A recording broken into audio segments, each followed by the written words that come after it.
Olá, muito boa noite a você. Eu sou Adalberto Piotto e seja bem-vindo ao Cenário Econômico pela TV Brasil, com emissoras públicas de todo o país, diretamente dos estúdios da B3, no centro da cidade de São Paulo. A semana termina com uma série de dados importantes que mostram a continuidade do movimento de recuperação da economia brasileira. Dados como o monitor do PIB da Fundação Getúlio Vargas, que embora tenham mostrado um recuo da economia em janeiro, em todos os outros comparativos, em relação ao ano passado, sobretudo, há avanços importantes. Vários índices de confiança estão em alta em notícias como o aumento de investimentos, suspensão da taxação sobre o aço brasileiro no mercado americano, redução dos juros básicos pelo Banco Central em 6,5%, os mais baixos da história, deixam um ambiente econômico mais favorável.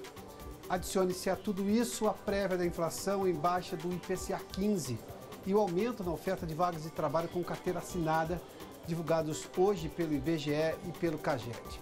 Um outro dado também chama a atenção, o crescimento dos gastos de brasileiros no exterior, que são, em última instância, uma melhora do poder de compra das famílias brasileiras. Desde o final do ano passado, trabalha-se com a previsão de crescimento da economia em 3% agora em 2018 e mais 3% no ano que vem, segundo projeções do IPEA divulgadas esta semana. Mas há sempre um mas, podem as decisões lentas, confusas e sem conclusão do Supremo Tribunal Federal, como o julgamento de ontem do habeas corpus para livrar condenados em segunda instância, com o peso da insegurança jurídica que isso causa, pode exatamente esse tipo de formato escolhido pelo Supremo Tribunal Federal interferir na economia do país?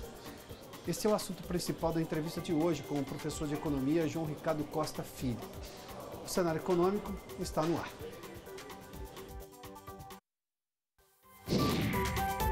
A inflação está dando sinais nestes primeiros meses que teremos novamente um ano de inflação controlada. Hoje os dados do IPCA 15, a medição preliminar de inflação feita nos 30 dias intermediários, ou seja, que engloba a segunda quinzena de fevereiro e a primeira de março, veio abaixo de previsões e, mais uma vez, a destaque para a queda nos alimentos. A inflação é uma das principais variáveis analisadas pelo Comitê de Política Monetária para decidir a taxa Selic. Na quarta-feira, com o cenário de inflação baixa, o Copom levou os juros básicos ao menor patamar histórico, no corte de 0,25 ponto percentual. Os juros básicos hoje da economia são de 6,5%. Evidentemente que, como nós sempre falamos aqui, o que se cobra do consumidor é um outro aspecto e as discussões são um pouco mais demoradas. A gente tem feito isso desde o ano passado aqui. Mas a referência hoje é das mais baixas. Vamos aos números do IPCA 15 agora de março, segundo a segunda melhor para este mês desde o ano 2000. Vamos lá, março de 2018 a gente teve ali uma inflação de 0,10%. Em fevereiro, para a gente olhar na comparação com fevereiro do ano passado, ou melhor, fevereiro agora foi de 0,38%, ou seja, a inflação desacelerou de 0,38% para 0,10%. Em março de 2017 foi de 0,15%, só para ter um comparativo o quanto que a inflação deste mês, deste ano, está abaixo das previsões, inclusive nas comparações que faz anteriormente. Se a gente olhar para a próxima tela ali, a gente tem outro dado. No acumulado do ano, o IPCA 15 é de 0,87%. Nos 12 meses, a inflação, essa inflação anualizada pelo IPCA 15 está menor do que a que fechou o mês de fevereiro, está em 2,80%.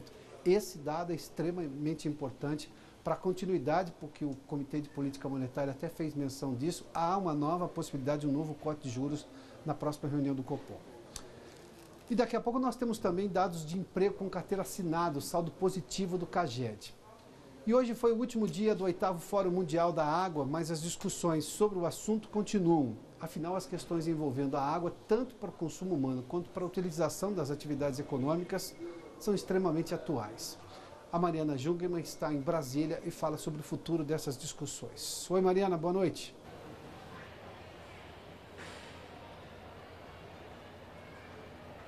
Oi, Piotto, boa noite.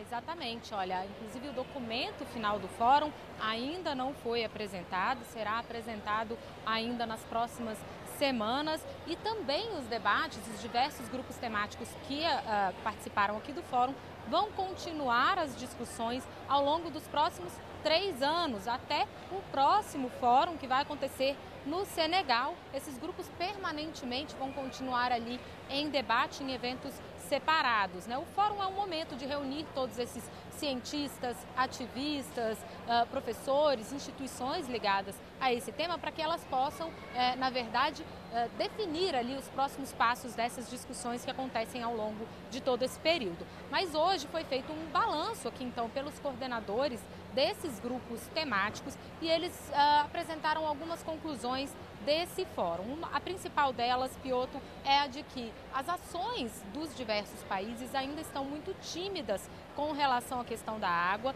Eles dizem que, principalmente em relação ao que se refere às mudanças climáticas, os problemas têm se agravado e os países não têm conseguido dar respostas suficientes para esse tema. Eles dizem que é preciso soluções mais agressivas e mais criativas e disseram também que é preciso evitar ali procurar um vilão único, né? Procurar vilões que sejam os únicos culpados. É preciso integrar ali, ter uma ação transversal entre setor produtivo, governos e sociedade.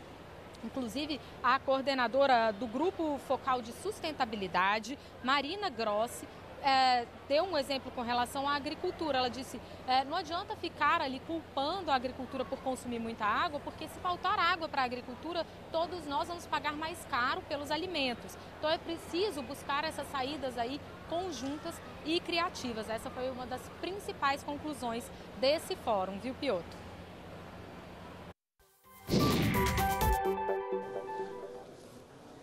Muito obrigado, Mariana. Aliás, corajosa exatamente essa observação em relação à agricultura, porque obviamente quando se olha para a contabilidade da água, a agricultura consome muito, mas a agricultura consome muito porque gera alimento, e sem alimento, pão e água tem que ir para a mesa ao mesmo tempo. Agora tem um outro dado sobre água, as pessoas precisam ter, e aí eu estou falando do coletivo das pessoas, uma interpretação clara sobre a necessidade da água. E a razão hoje que é absoluta no mundo inteiro, que ela é finita. Há um problema de concentração de água onde não existem as pessoas, o caso brasileiro é muito claro, nós temos muita água na região norte do país e muito poucas pessoas moram na região norte do país, e uma concentração de pessoas onde há escassez de água. Ou seja, e há dados assim muito comportamentais, por exemplo, a questão do saneamento básico é fundamental. Cidades como São Paulo, Porto Alegre, Recife, Rio de Janeiro, Belo Horizonte convivem, por exemplo, com rios poluídos atravessando a cidade. E a maior parte dos brasileiros, quando vai à praia, pula aqueles canais de esgoto que desembocam no mar e se tiver sol dizem que a praia estava ótima.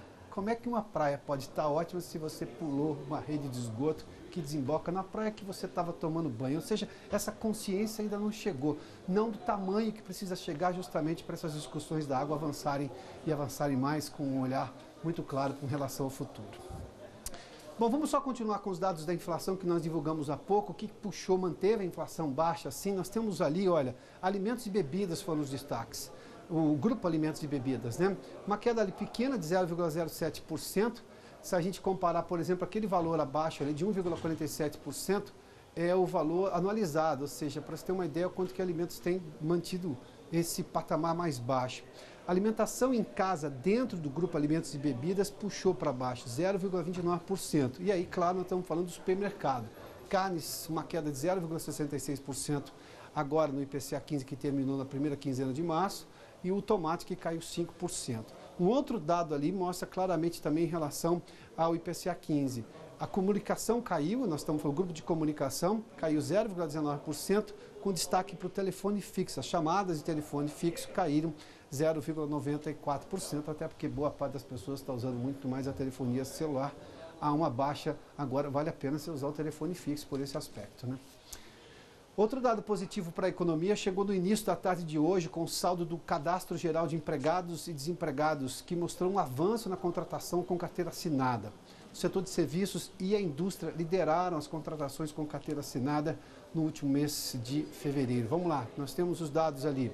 Fevereiro, portanto, uma alta de 0,16%. O saldo positivo do CAGED é 61.188 vagas, ou seja, 61.188 vagas a mais de pessoas empregadas. Entre contratações e demissões, mais contratações. O setor de serviços esteve à frente com um crescimento de 0,39%, E indústria e transformação, a indústria está se recuperando desde o segundo semestre do ano passado, mas agora começa a gerar emprego. Antes não gerava emprego, agora está gerando emprego, um aumento de 0,24%. Esse é o dado do CAGED. Uma segunda tela para complementar essa informação justamente do CAGED. Aqui nós estamos falando justamente da reforma trabalhista que mudou a forma de trabalho ou começou a interpretar outras formas de trabalho. Mas tudo isso é com carteira assinada. O trabalho intermitente, trabalho parcial e o teletrabalho, que não eram reconhecidos pela legislação anterior, agora houve esse número de contratações, mais de 2.000 vagas em trabalho intermitente, mais de 3.000 vagas em trabalho parcial e o teletrabalho com 119. Claro que a reforma trabalhista foi aprovada no ano passado, começou a vigorar no final do ano passado, ainda, digamos, é incipiente, mas a gente vê exatamente uma amostra ali de que essa forma de trabalho, essa legislação, em algum momento já começa a contribuir para a contratação. No momento de retomada da economia, esse tipo de trabalho intermitente, ou seja, em que há uma possibilidade maior de negociação entre as partes das horas que serão trabalhadas, faz com que o empresário contrate e o trabalhador comece a ter renda. Isso conta na recuperação do emprego de forma bastante importante, como a gente viu nos dados do CAGED. E a arrecadação total de impostos e contribuições federais chegou a 105 bilhões e 122 milhões de reais em fevereiro, um aumento real de 10,67% em relação ao mesmo mês do ano passado. O principal, isso descontado a inflação, tá? O principal motivo para o crescimento, segundo a própria Receita Federal, é a retomada da atividade econômica. Os pagamentos do Refis, o programa de parcelamento dos débitos tributários, também ajudaram. Nos 2 primeiros meses do ano, o governo já arrecadou 260 bilhões e 742 milhões de reais, o melhor desempenho desde 2014, ou seja, 2015 e 2016 foi muito ruim, 2017 foi um ano de retomada e agora a gente está vendo uma melhora também na arrecadação do governo. E o índice de confiança do consumidor, medido pela Fundação Getúlio Vargas, avançou de fevereiro para março. A sondagem mostra uma melhora tanto nas avaliações sobre a situação atual, quanto sobre as expectativas em relação aos próximos meses. A Vanessa Casalino conversa conosco, da redação da TV Brasil aqui em São Paulo. Oi, Vanessa, bem-vinda. Boa noite. Oi, Piotr, obrigado. Boa noite para você. O avanço foi de 4,6 pontos e o índice alcançou 92 em uma escala de 0 a 200. Na comparação com março de 2017, o aumento foi de 8 pontos. O índice de situação atual cresceu mais de 3, mas ainda se mantém na zona do pessimismo. Já o índice de expectativas passou para a zona de otimismo depois de uma alta de 5 pontos. No que se refere à situação econômica geral, o grau de satisfação com a economia avançou para 84 pontos e o indicador das perspectivas para a situação econômica nos 6 meses seguintes foi para 118 pontos, o maior nível da série histórica. De acordo com a FGV, esses números sinalizam que os consumidores podem se sentir mais confiantes para novas compras, Piotr.